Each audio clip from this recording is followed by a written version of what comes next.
Hello everyone, this is Jim Corkins, and we're continuing on in the Forces module, and this is 4.2, Problem Solving with Force Diagrams. So if you haven't started reading, please do so, and those readings will be found in your Canvas page. Now, we have been talking about all the different types of contact forces. Now, we've reviewed just a general force. If you don't know what to call it, it's a general force, a push or a pull. And if you don't know what to call it, subscript it, the name, or just F sub H. Ropes and strings, I have seen it written as force sub rope, or just force sub R. However, your textbook uses T as tension. So just remember, it's just a rope or a string. It's not very complex. The force of a spring, I have seen it written as F sub S. However, since this is not a big complex equation, you could just put K times X or K delta X in for that force. And remember that if a spring is a restorative force, it always wants to get back to the equilibrium position. So if you compress a spring, it will push back on you to try to get to that equilibrium. If you stretch a spring, it'll want to snap back to that equilibrium position. So think of this K times X as a restorative force, where K is the spring constant, how stiff the spring is, and X would be how far it's been stretched or compressed away from that equilibrium position. Okay? If you need more information about that, please refer to 4.1, and I think it's about the midway part of that video. Now, surfaces create two forces. It creates a force that is perpendicular to the surface, and that is called the normal force. That holds up the object. Friction is parallel to the surface. And that is a resistive force. If you're dealing with an object that has a velocity vector, so for example, it's moving to the right in the positive x direction, friction, kinetic friction, will be opposing the direction of that friction vector. Okay? Now, static friction tends to be in the direction of the acceleration vector. Not 100%, but 90% of the time, or 95% of the time, it is in the same direction of the acceleration vector. And static friction means this, because wheels and your feet work by static friction. If you're moving to the right, let's say your velocity vector is to the right, okay, and you're pushing your foot against the ground this way. Well, the force that you're pushing against the ground is pushing back on you in the direction of your motion. So let's say you're speeding up. Or in this case, you're just moving. It doesn't matter. But this static friction vector is what would be pushing you in that direction. Okay? And if you were slowing down, like you're trying to come to a stop, if you're moving to the right, but you're slowing down, you're accelerating to the left. So you're running, but you're trying to do that thing where you put your feet on the ground. Well, now you're pushing forward with your feet. So the ground is pushing back on you with an equal and opposite force, and that would be the static friction. So it tends to be in the direction of the acceleration vector. Okay? That one's a little bit more difficult. Most of the time we're going to be dealing with kinetic friction, so if you know the direction of the velocity vector, the kinetic friction is opposite that. But just remember that with surfaces, you're now going to have two forces, one holding it up and another one that is parallel to the surface that is going to be opposite the direction of the velocity vector. If you do have a velocity vector, if you don't have a velocity, okay, well, if you're if the object is not moving relative to the surface, like feet and wheels, then you have to think a little bit about it. But remember that static friction tends to be in the same direction as the acceleration vector. Okay. Now, it's really interesting how to teach problem solving in physics, because most of the time we will have to actually, work with the tools that you have. Now, we've already gone through the procedure of how to create a force diagram, and we did that in 4.1. So we are going to exercise that procedure, and we're going to use it to solve problems of various types. Now, we're going to do some exercises leading up to actually solving a problem, and your homework is going to be really good at putting you in different situations to solve different problems. But this is the procedure, okay? So we're going to practice the procedure, and we're going to actually practice elements of the procedure.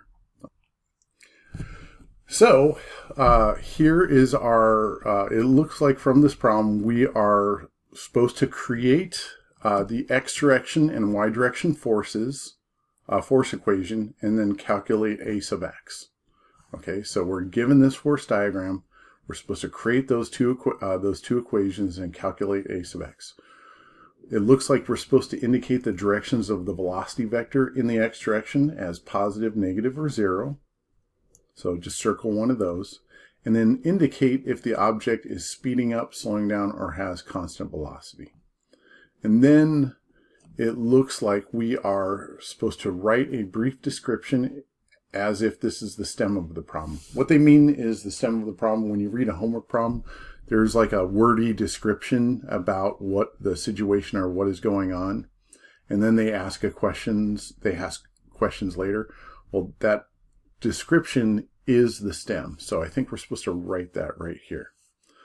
So first off, looking at this force diagram, it does give a lot of information. Okay. So I always start with the weight of the object. So the object is here, this is mg, and it looks like mg is equal to negative 80 newtons of weight. Now, we're going to just call g is equal to 10 meters per second squared. Okay. And so if g is 10 meters per second squared, then m has to be 8.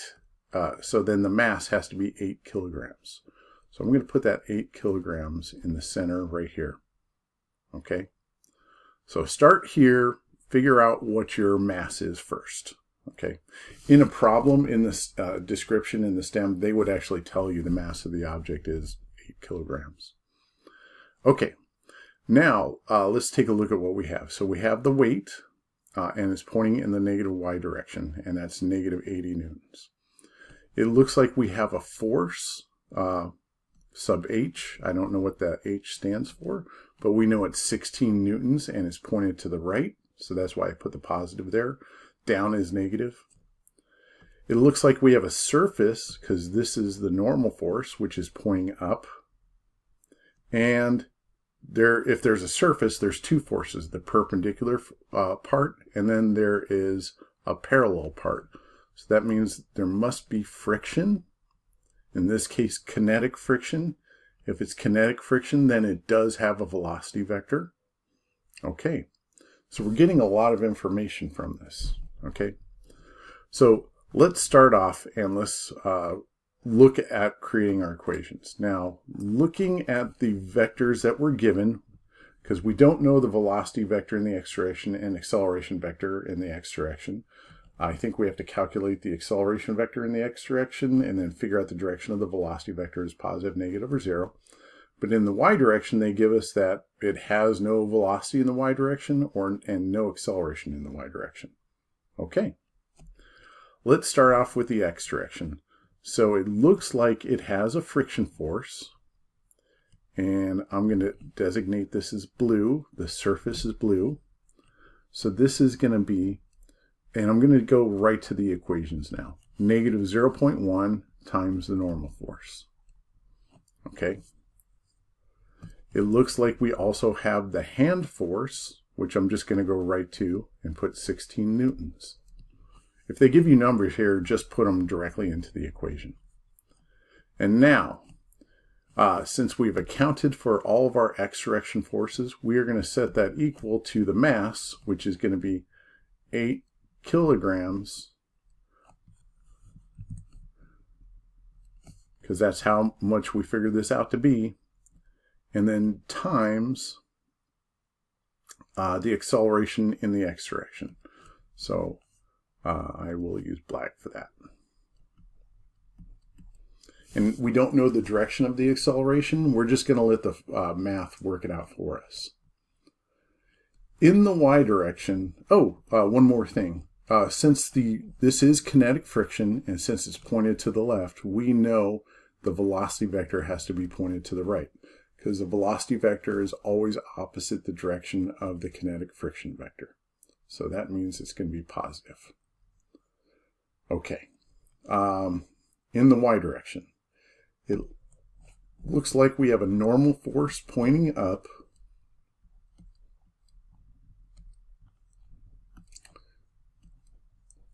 and it looks like we have a friction force pointed down. Weight force pointing down, and the weight of the object is 80 newtons. So that is going to be equal to the mass, which is 8 kilograms times the acceleration in the y direction, which has been given to us as 0. So this is going to, 8 kilograms times 0 is going to be equal to 0. Okay. All right. Now, we're going to, so we need to solve for the acceleration in the x direction. So let's do that right now. Okay, I'm going to give myself a little bit of room.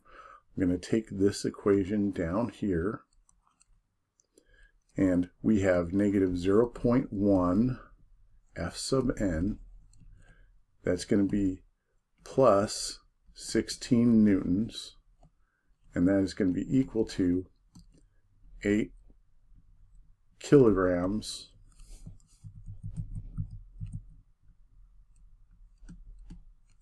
and then times the acceleration in the x direction. If you don't know what to do, actually solve for the variable that they're asking you to solve for. And by doing that, it'll actually tell you what variables that you don't know that you need to figure out. So if we're going to solve for a sub x, we need to divide 8 kilograms to both sides. So 0.1 times the normal force plus 16 newtons divided by 8 kilograms. Okay, so let's look at what we have. Well, we have a number here, we have a number here, but we don't have the normal force. So let's go ahead, and I'm going to put a little star here and say we need to figure out what the normal force is. Well, the only way to get that normal force is from the y direction.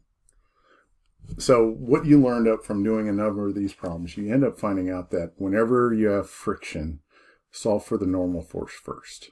Okay, but I want to teach you, if you don't know what to do, set up the problem, solve for what you're being asked for first, and that'll tell you what variables you don't know.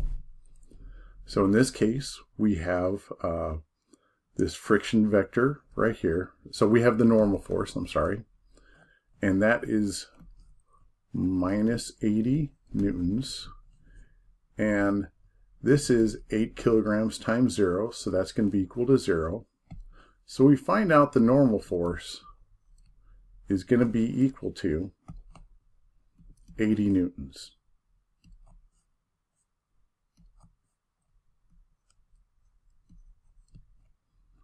So we're going to take this guy, this normal force of 80 newtons, and plug it in right here for that. So a sub x is going to be equal to negative 0.1 times 80 newtons times 80 newtons plus 16 newtons. And we're going to divide that, you know what, I don't like the way I wrote that, 16 newtons, and we're going to divide that all by 8 kilograms. Okay, so let's figure out what we have here. This is 16, so 80 times 0.1 is 8, so that's going to be -8 plus 16, which is going to be equal to 16 minus 8, which is equal to 8. 8 divided by 8 is 1. So the acceleration of this object is going to be positive 1 meters per second squared. I think I set this up so that it's pretty easy to do. So now we know the acceleration of this, which is positive 1 meter per second squared. And one of the other questions that we're asking for is if this is speeding up, slowing down, or constant velocity. Since the velocity vector is to the right and the acceleration vector is to the right, so this is going to be speeding up. So all this is going to help us write the description that is being asked for. Okay, so let's do that. And this could be as easy or as hard as we can. I have some, obviously I have some experience writing questions, so yours, they don't have to be great, but try your best, because going from a solution and then creating a verbal description is intuition, right? If you're given a problem, a description, and then you have to do all of this stuff, that's hypothetical deductive reasoning. But I want you to practice inductive reasoning as well. So propositional inductive reasoning. So, all right. So let's start. We got to indicate the mass. So this object, so a 8 kilogram mass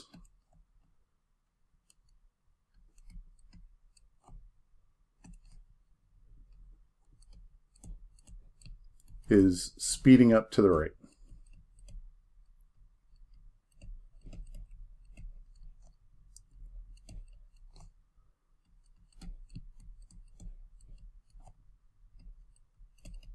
Right. Cool. It looks like there's a hand force, or an F sub h force. So a force F sub h is equal to 16 newtons, is pushing it to the right.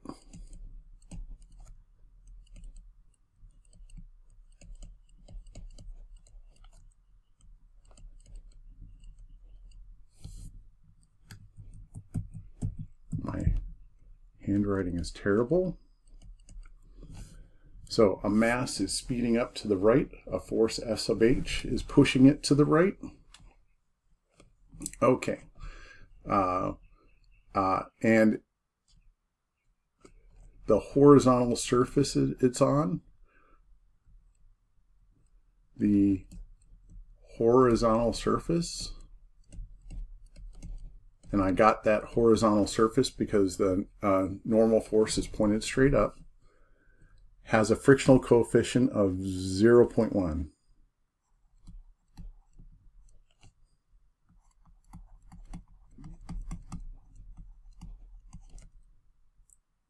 Has a kinetic frictional coefficient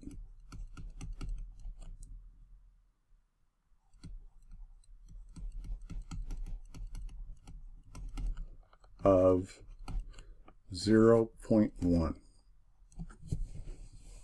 And then you would say find the acceleration. So find the acceleration.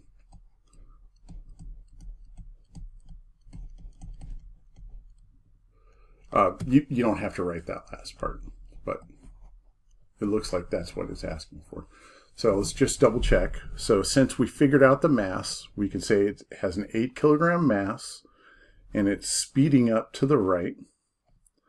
A force F sub h, which is equal to 16 newtons, is pushing it to the right. And the horizontal surface has a kinetic friction coefficient of 0.1. Find the acceleration. So moving right along, let's move over to the next problem, okay? Now in this tutorial, it looks like we are given two equations, one for the x direction, one for the y direction, that describes the forces. And it looks like we have to create a free body diagram given these equations. And then we have to calculate a sub x. No problem. Also, we have to indicate the directions of the velocity vector as positive, negative, or 0. And we have to indicate if the object is speeding up, slowing down, or has a constant velocity. Okay.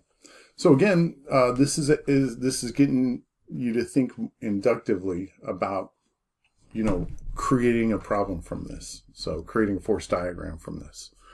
So it's reverse. So it is helpful to try this out. Okay, so let's start off with this. So this looks like it's a frictional vector. It's a friction vector. And it looks like it's pointing in the negative x direction. So I'm going to use blue for a surface. So it's pointing 0.1 newtons, 0.1 times the normal force, as pointing to the left. It looks like we have a 16 Newton vector pointed to the right. It looks like it has, since there's no sign in front of it, it looks like we have a mass that is 8 kilograms. So I'm going to put 8 kilograms right here at the center. And since that's positive, it looks like it's going to be accelerating to the right. And so we know that'll be positive at some point. For the y direction, it looks like we have the normal force pointing up. So the other part of the surface force is pointing up. And we have the weight vector pointing down, which is 80 newtons. And I know that's the weight vector. That's the mg vector, because the mass of the object is equal to 8 kilograms. So 8 kilograms times 10 meters per second squared, that's going to be equal to 80 newtons. And it looks like it has no acceleration in the y direction. Okay? All right. So here is our force diagram. That was pretty easy to do. Let's go ahead and let's figure out the velocity vector in the x direction. So since we have a friction vector pointed to the left, I'm assuming that is static friction. Okay, kind of a leap, but that means we have to be moving to the right. Okay, now since we have to solve for the acceleration in the x direction, we have this 0.1 newtons. So we're going to actually going to take this description over here and we're going to solve for a sub x. So negative 0.1 force F sub n plus 16 newtons. That is some force. I'm not sure what that is. We're going to divide that by 8 kilograms. And that's going to be equal to the acceleration in the x direction. So it looks like we need to solve for the normal force in order to get the acceleration in the x direction. Well, over here, we have a normal force, which is going to be, so we're going to take this over here. The normal force, which is pointing up, minus 80 newtons, which is the weight of the object, that is going to be equal to 8 kilograms times 0, which is 0. So the normal force looks like it's going to be equal to 80 newtons. Okay, we're going to just plug that in to right here, and we're going to solve for the acceleration in the x direction. So this is going to be negative 0.1 times 80 newtons plus 16 newtons divided by 8 kilograms. And that is going to be the acceleration in the x direction.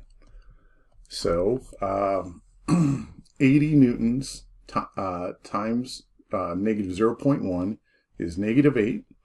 Negative 8 plus 16 is going to be positive 8. Positive 8 divided by 8 is positive 1. Positive 1 meters per second squared. So this is going to be positive 1 meters per second squared. Okay.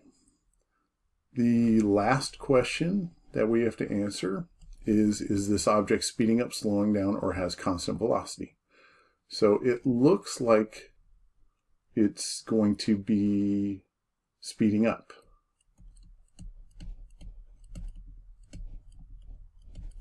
Since this and this are both positive, since the velocity and acceleration vectors are both pointed in the same direction, well, it's speeding up. Okay? So we actually just did the same problem here, but starting with the equations. Okay? Now that we've done that, doing problems that are like our traditional homework problems will make it much easier for us, because we've had to do both hypothetical deductive reasoning, and as in the last assignments where we had to read a stem and create a force diagram from it. And in these problems where we're looking at equations or a force diagram, and then we have to create equations and the stem.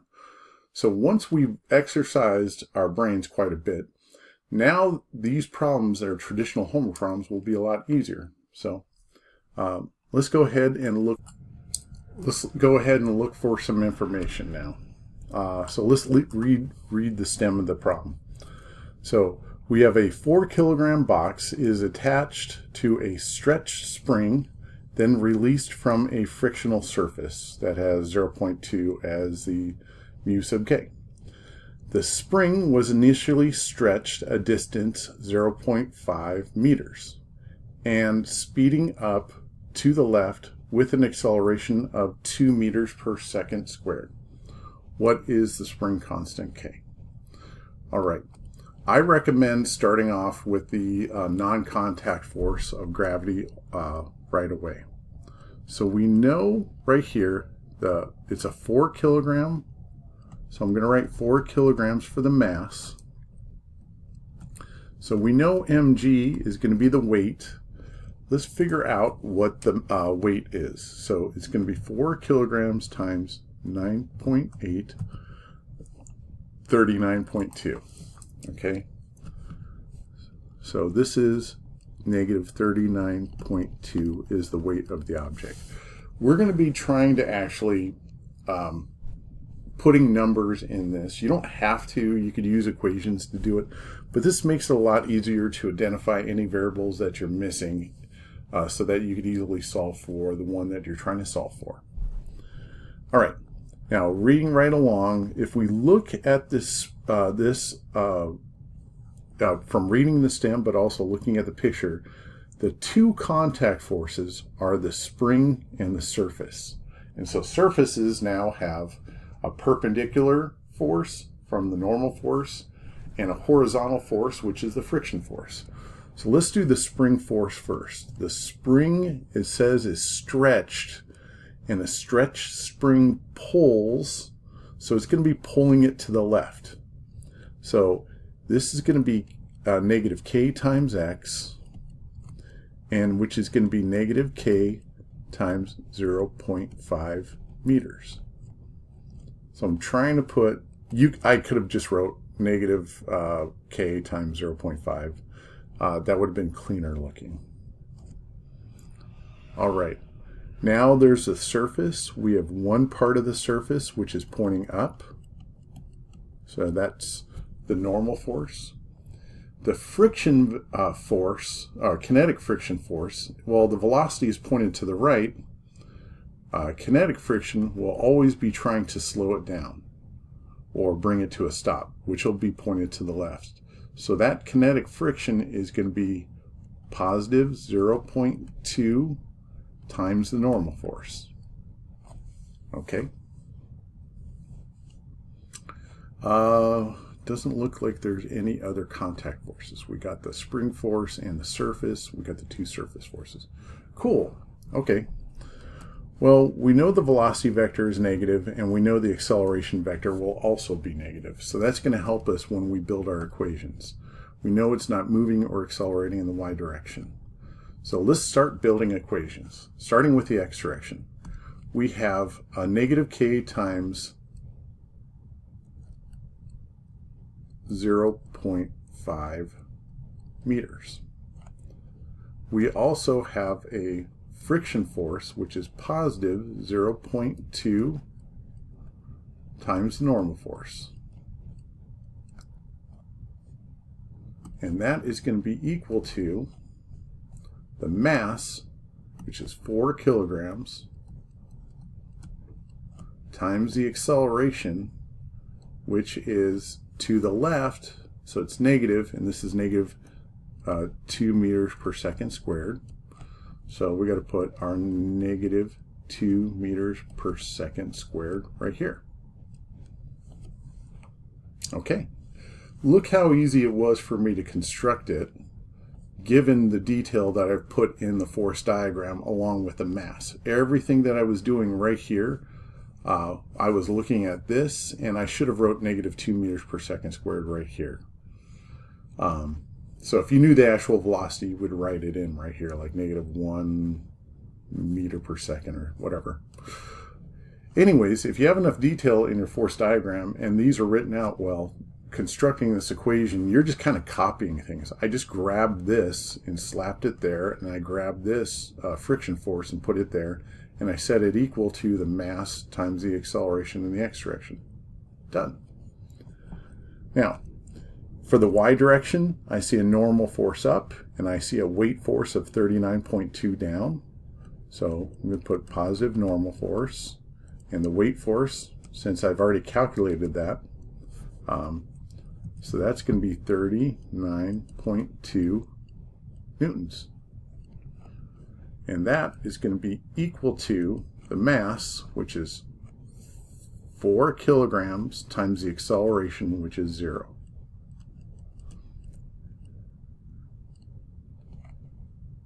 So times 0 meters per second squared. I still write that stuff in. I like to have the details. And so that is just going to be equal to 0. Okay. I don't know. Let's pretend I don't know what to do next. Well, if you don't know what to do next, solve for what you're being asked to solve for. So I'm going to take that x direction equation and I'm going to solve it for k. So I'm going to write it out again, times 0.5 meters plus 0.2 times the normal force, and that is going to be equal to 4 kilograms times a negative 2 meters per second, so that's a negative 8 meters per second squared. Let's solve for k. First things first, I'm going to multiply through by a negative, which is going to turn this to being positive, minus 0.2 times normal force, and that is going to be equal to a positive 8. Okay, now we're going to have to add that friction force onto the other side. So k is times 0.5 meters. That's going to be equal to I don't know why I have meters per second squared. That should just be newtons. Come on, Jim. That should be 8 newtons because kilograms times meters per second. Sorry about that. So 8 newtons minus 0.2 times the normal force. And now we're going to divide both sides by K.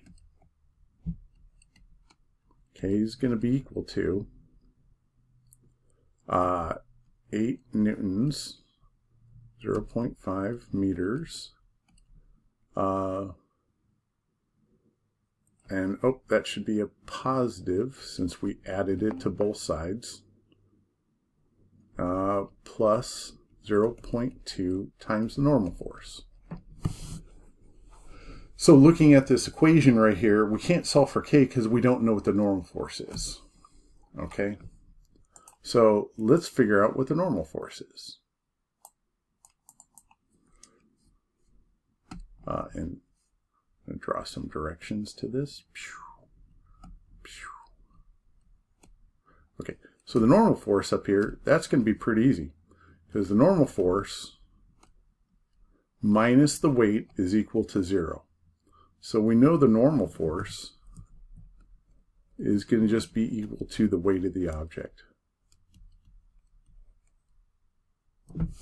Okay. So now we could put that in right here.